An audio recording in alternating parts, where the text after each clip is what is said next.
আমন্ত্রণ জানাচ্ছি আপডেট সংবাদে। শুরুতেই জানিয়ে দিব গুরুত্বপূর্ণ শিরোনাম, এরপরেই থাকবে বিস্তারিত।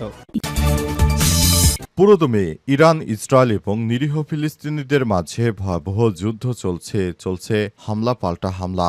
এরই মাঝে আমাদের হাতে এসে পৌঁছেছে এই যুদ্ধের সর্বশেষ গুরুত্বপূর্ণ সবথেকে তাজা আপডেট সংবাদ আপনাদের জানিয়ে দিব। প্রথমেই জানাবো, ইসরায়েলি হামলায় ৪৮ ঘন্টায় ৩০০ জনেরও বেশি নিরীহ ফিলিস্তিনি নিহত।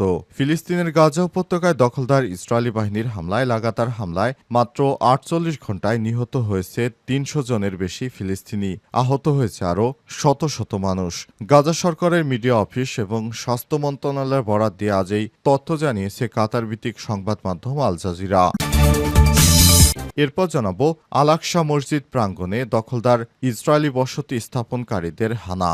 অধিকৃত পূর্ব জেরুজালেমে ইসলামের তৃতীয় পবিত্র স্থান আল আকসা মসজিদ প্রাঙ্গণে এবার হানা দিয়েছে ইহুদিবাদী ইসরায়েলি বসতি স্থাপনকারীরা। অফা সংবাদ সংস্থার বরাতে লাইভ প্রতিবেদনে তথ্য জানিয়েছে আল জাজিরা। এদিকে ইরান ও মধ্যপ্রাচ্যের সমস্যা সমাধানে ট্রাম্পকে যে আহ্বান জানালেন পুতিন। রুশ প্রেসিডেন্ট ভ্লাদিমির পুতিন, মার্কিন প্রেসিডেন্ট ডোনাল্ড ট্রাম্পের মধ্যে ফোনালাপ অনুষ্ঠিত হয়েছে। এতে ভ্লাদিমির পুতিন ইরান ও মধ্যপ্রাচ্যের সমস্যা সমাধানে কূটনৈতিক বিষয়ের উপর জোর দিতে ট্রাম্পের প্রতি আহ্বান জানিয়েছে খবর দ্য টাইমস অব ইসরায়েলের। এদিকে অস্ত্র প্রতিযোগিতা, যুক্তরাষ্ট্রের মতো বাংকার ব্লাস্টার তৈরি করতে মরিয়া ভারত। কি ধরনের প্রভাব পড়বে দক্ষিণ এশিয়ায়? দক্ষিণ এশিয়ার ভূরাজনৈতিক বাস্তবতা, সামরিক আধিপত্য ও প্রযুক্তির আধুনিকীকরণ অস্ত্র প্রতিযোগিতার কেন্দ্রবিন্দুতে পরিণত হয়েছে। অঞ্চলের প্রধান দুই প্রতিদ্বন্দ্বী পারমাণবিক শক্তিধর ভারত ও পাকিস্তান দীর্ঘদিন ধরেই একে অপরকে ছাপিয়ে যাওয়ার প্রতিযোগিতা করছে। এরই মাঝে ইরানে বাংকার ব্লাস্টার বোমা হামলা চালানোর পর ভারতও এই ধরনের বোমা তৈরির প্রতিযোগিতায় নেমেছে।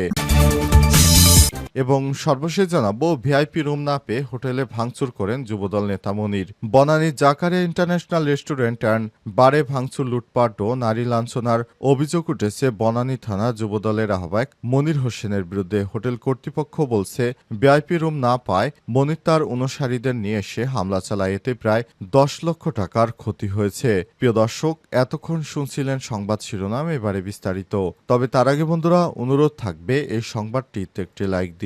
এই চ্যানেলে আপনি নতুন হয়ে থাকলে আমাদের সংবাদটি দেখতে দেখতে চ্যানেলটি সাবস্ক্রাইব করে রাখুন। কমেন্ট করে বন্ধুরা আপনার মূল্যবান মতামত জানিয়ে দিন আপনি বিশ্বের কোন দেশ থেকে বা বাংলাদেশের কোন স্থান থেকে আমাদের সংবাদটি দেখছেন এবং শুনছেন। আর বন্ধুরা, গাজা যুদ্ধে আপনি যদি নিরীহ ফিলিস্তিনিদের ভালোবেসে থাকেন, কমেন্টে ইয়েস লিখে বিশ্ববাসীকে জানিয়ে দিন। সংবাদটি আপনার সোশ্যাল মিডিয়া ফেসবুকে শেয়ার করে বন্ধুদেরও দেখার সুযোগ করে দিন। এবারে বিস্তারিত। ইসরায়েলি হামলায় ৪৮ ঘন্টায় ৩০০ জনেরও বেশি ফিলিস্তিনি নিহত। ফিলিস্তিনের গাজা উপত্যকায় ইসরায়েলি বাহিনীর লাগাতার হামলায় মাত্র ৪৮ ঘন্টায় নিহত হয়েছে ৩০০ জনের বেশি ফিলিস্তিনি, আহত হয়েছে শত শত মানুষ। গাজা সরকারের মিডিয়া অফিস এবং স্বাস্থ্য মন্ত্রণালয় বরাত দিয়ে আজ এই তথ্য জানিয়েছে কাতার ভিত্তিক সংবাদ মাধ্যম আল জাজিরা।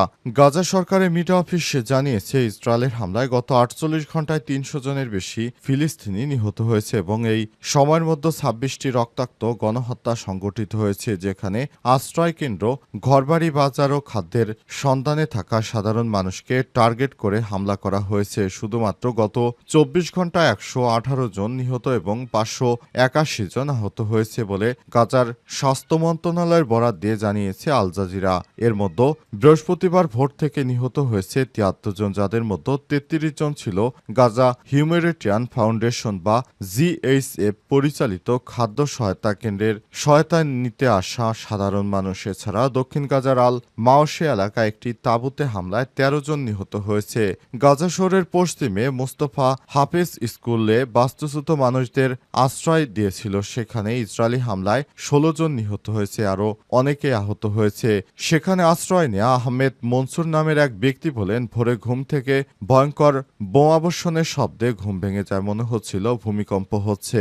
অনেকেই বলছে ড্রোন হামলা, কিন্তু তীব্র শব্দ ছিল, যে কারণে কানে তালা লেগে গেছে। মিসাইলগুলো এত ধ্বংসাত্মক ছিল যে আগুন ধরে যায় চারপাশে। কেউ কেউ সাহায্য করতে পারছিল না, মানুষগুলো পুড়ে মারা যাচ্ছিল, কেউ সাহায্যের জন্য এগিয়ে আসছিল না। আল-আকসা মসজিদ প্রাঙ্গণে দখলদার ইসরায়েলি বসতি স্থাপনকারীদের হানা। অধিকৃত পূর্ব জেরুজালেমে ইসলামের তৃতীয় পবিত্র আল-আকসা মসজিদ প্রাঙ্গণে হানা দিয়েছে বহু ইসরায়েলি বসতি স্থাপনকারীরা। ওয়াফা সংবাদ সংস্থার বরাতে লাইভ প্রতিবেদনে আল জাজিরায় তথ্য নিশ্চিত করে প্রতিবেদনে উল্লেখ করা হয়েছে এসব ইসরায়েলি নাগরিকরা অধিকৃত পশ্চিম তীর এবং পূর্ব জেরুজালেমে ব্যক্তিগত ফিলিস্তিনি জমিতে অবৈধভাবে বসবাস করে। এতে বলা হয়েছে ইসরায়েলি বাহিনীর সুরক্ষায় তারা মসজিদ প্রাঙ্গণে ধর্মীয় আচার অনুষ্ঠান পালন করছে বলে জানা গেছে।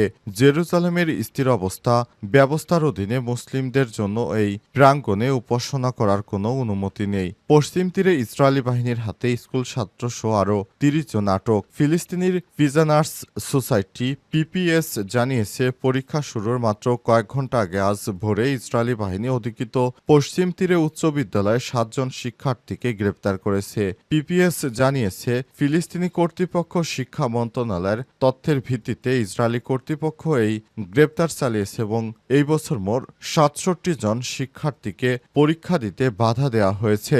এ অবস্থায় ইহুদিবাদী ইসরায়েলিরা নিরীহ ফিলিস্তিনি ছাত্রদেরকেও ছাড় দিচ্ছে না। একে একে সমস্ত ছাত্রদেরকে গ্রেপ্তার করা হয়েছে। ছাত্রদেরকে গ্রেপ্তার করে বিভিন্নভাবে সাজা দেওয়া হচ্ছে, যা ইহুদিবাদী ইসরায়েলিরা আগে থেকেই পরিকল্পনা করেছিল। তারা সাধারণ ছাত্রদেরকে গ্রেপ্তার করে তারপর তাদেরকে নানাভাবে শারীরিকভাবে কষ্ট দিতে শুরু করেছে। সব তাদের পূর্ব পরিকল্পিত বলে বলা হয়েছে। ইহুদিবাদী ইসরায়েলিরা গাজায় নিরীহ মানুষদের হত্যার পাশাপাশি সব ধরনের মানুষকেই টার্গেট করে হত্যা অর্থাৎ কিলিং মিশন চালিয়ে যাচ্ছে, যেটি অত্যন্ত দুর্ভাগ্যজনক এক ব্যাপার। ইরান ও মধ্যপ্রাচ্যের সমস্যা সমাধানে ট্রাম্পকে যে আহ্বান জানালেন পুতিন। রুশ প্রেসিডেন্ট ভ্লাদিমির পুতিন মার্কিন প্রেসিডেন্ট ডোনাল্ড ট্রাম্পের মধ্যে ফোনালাপ অনুষ্ঠিত হয়েছে। এতে ভ্লাদিমির পুতিন ইরান ও মধ্যপ্রাচ্যের সমস্যা সমাধানে কূটনৈতিক বিষয়ের উপর জোর দিতে ট্রাম্পের প্রতি আহ্বান জানিয়েছে পুতিন। খবর দ্য টাইমস অফ ইসরায়েলের দুই নেতা দীর্ঘক্ষণ সময় কথা বলেছেন। তাদের কথার মধ্যে যুদ্ধ কিভাবে বন্ধ করা যায় এবং কিভাবে এই যুদ্ধ থেকে পুরো বিশ্ববাসী মুক্তি পায় সে ব্যাপারে তারা একসঙ্গে কথা বলেছেন। আশা করা যাচ্ছে যুদ্ধ এবার হয়তো বন্ধ হয়ে যেতে পারে, কারণ যেভাবে যুদ্ধ শুরু হয়েছে এই যুদ্ধ কোনোভাবেই কাম্য নয়। পুরো দেশবাসী এবার খুবই অস্বস্তির মধ্যে পড়েছে। যুদ্ধ কারো জন্যই কাম্য নয়। তাই সবাই এই দুই বিশ্বনেতার কাছে আহ্বান জানিয়েছে তারা যেন যে করেই হোক যুদ্ধ বন্ধ করার ব্যাপারে খুবই কেয়ারফুলি একটি দায়িত্ব গ্রহণ করে।